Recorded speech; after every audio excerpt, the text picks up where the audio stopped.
أحبائي متتبعي قناتي أينما كنتم، أهلا وسهلا ومرحبا بكم. أسعد الله أوقاتكم ودام صحتكم وعافيتكم. بعد الفيديوهات التي أحدثت ضجة عبر مواقع التواصل الاجتماعي بعد الشهرة الكبيرة التي حصلت عليها دنيا بطمة، وخاصة بعد عملية التجميل التي قامت بها والتي غيرت شكلها جذريا لتزداد جمالا، ها هي دنيا بطمة تدخل السجن، حيث أن هذا الخبر أشعل مواقع التواصل الاجتماعي في الأشهر الماضية، لتبدأ عديد الصفحات في نشر الخبر والتعليق عليه دون معرفة الأسباب الحقيقية. صار كل شخص يعطي سببا مختلفا عن الآخر، وبعد مرور فترة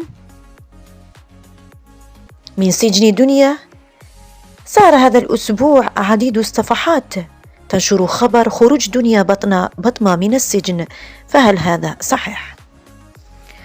خرجت أخت دنيا بطمة في فيديو مباشر تنفي خبر خروج أختها من السجن، مؤكدة بأن هذا لا أساس له من الصحة.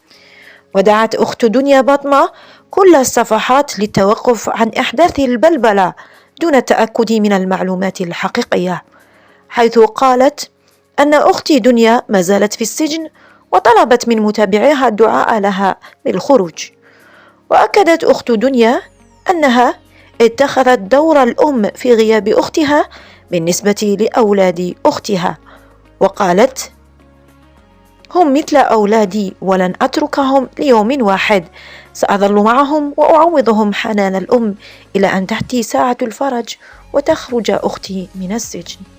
إذن خبر خروج دنيا بطمة من السجن لا أساس له من الصحة، فهي مجرد فيديوهات قديمة يتم تداولها هذه الأيام كأن دنيا تخرج من السجن.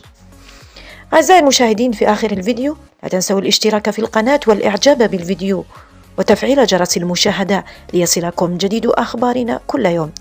وفي الأخير صلاة وسلام على حبيبنا المصطفى عليه ألف صلاة وأزكى السلام.